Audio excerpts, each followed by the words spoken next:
प्यारे दोस्तों, हैप्पी नवरात्रि। आप कैसे हो? आप अच्छे होंगे। आज मैं एक नई सीरीज़, अभी तक मैंने जो भी पढ़ाया है आपको उस पर एक मैं प्रश्नोत्तरी सीरीज़ लेकर आई हूँ। और आप कमेंट करके अपने सही आंसर दीजिएगा, और ताकि मुझे लगे कि यह कैसा लगा, और आगे भी जितना मैं पढ़ाऊँगी उसका मैं प्रश्नोत्तरी कराती जाऊँगी। तो इसी वैचारिक पृष्ठभूमि की से कुछ प्रश्नोत्तरी है। यह सीरीज पहली सीरीज, मतलब प्रश्नोत्तरी की पहली सीरीज़ है, और आप लोग इस पे भरपूर सपोर्ट दिखाइएगा और आप इसको सॉल्व करिएगा अच्छे से। डॉक्टर रामविलास शर्मा किस शताब्दी के चिंतक थे?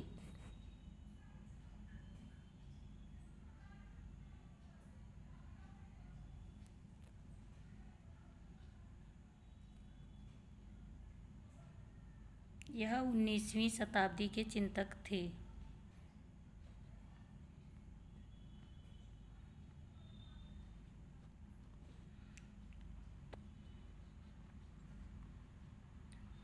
पहला नवजागरण किस काल में आया?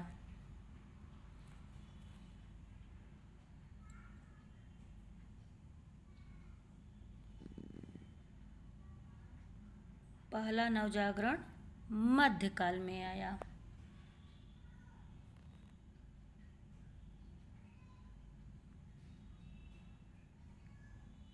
दूसरा नवजागरण किस शताब्दी में आया?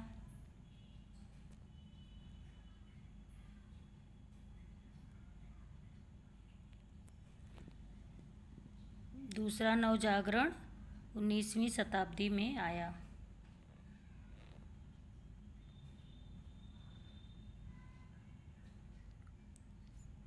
सबसे पहले नवजागरण कहाँ घटित हुआ? आपको ये सब मैं पढ़ा चुकी हूँ। सबसे पहले नवजागरण कहाँ घटित हुआ? महाराष्ट्र में, पंजाब में, बंगाल में या दिल्ली में? आपको यह पता होना चाहिए। अगर आपने मेरी पहली क्लास देखी होगी तो आपको ज़रूर पता होगा, और नहीं देखे होंगे तो आप जाकर देख लीजिएगा। पहला नवजागरण बंगाल में घटित हुआ। पालसी का युद्ध कब हुआ था?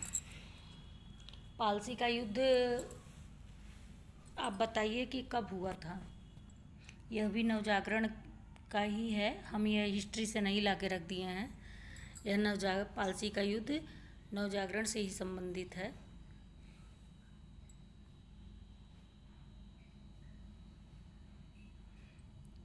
यह 1757 में घटित हुआ था। नवजागरण का अर्थ क्या है? जगना, नए तरीके से जगना, साहित्य आंदोलन या किसी भी कारण जगना। तो दोस्तों, आपको जैसा लगेगा इस पर लाइक सब्सक्राइब करिएगा, और मुझे आगे क्लास करने का अवसर करिएगा, क्योंकि अगर सपोर्ट रहेगा तो मैं और भी अच्छी क्लास लेकर आऊँगी। तो नवजागरण का अर्थ आप लोग बताइए, ये क्या है?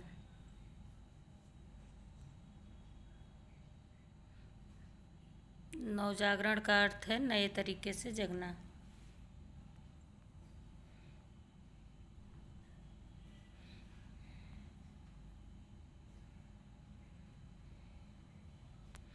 नवजागरण के केंद्र में क्या है?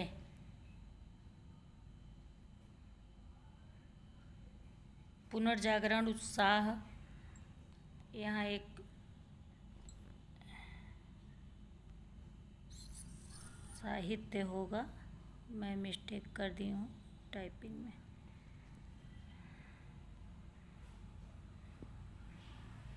नवजागरण के केंद्र में क्या है? बुद्धि और तर्क है। हमने आपको पढ़ाया है कि जब आदमी के पास बुद्धि तर्क करेगा तभी उसको पता चलेगा कि मेरे साथ क्या अत्याचार हुआ है।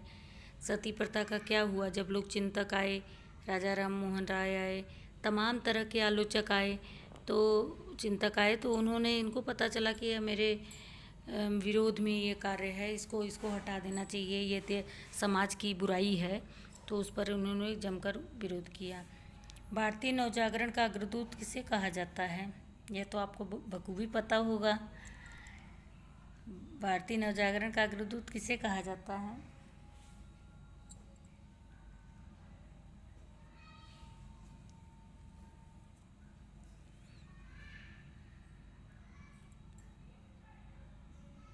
भारतीय नवजागरण का अग्रदूत राजा राम मोहन राय को कहा जाता है।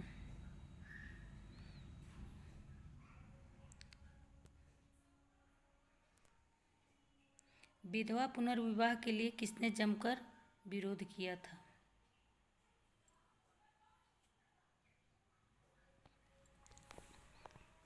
यह जो भी मैं कंटेंट आपको पढ़ा रही हूँ, यह बहुत ही मेहनत करके मैं बनाई हूँ।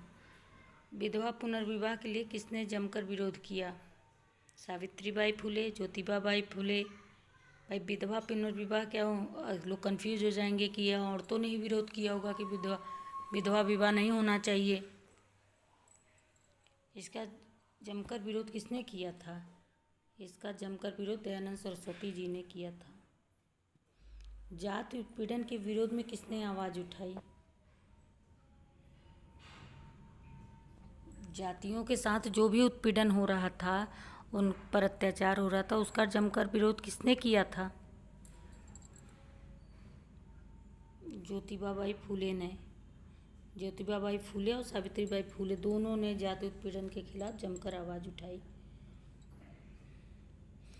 नवजागरण में राजा राममोहन राय ने किस उपनिषद का सहारा लिया था?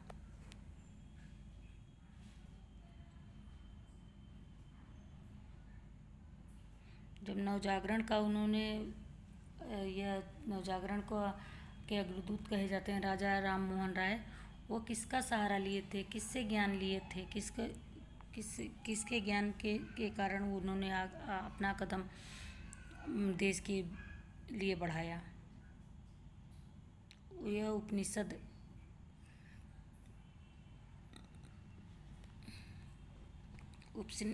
राजा राममोहन राय ने उपनिषद का सहारा लेकर नवजागरण की स्थापना की थी, उपनिषद का सहारा लेकर।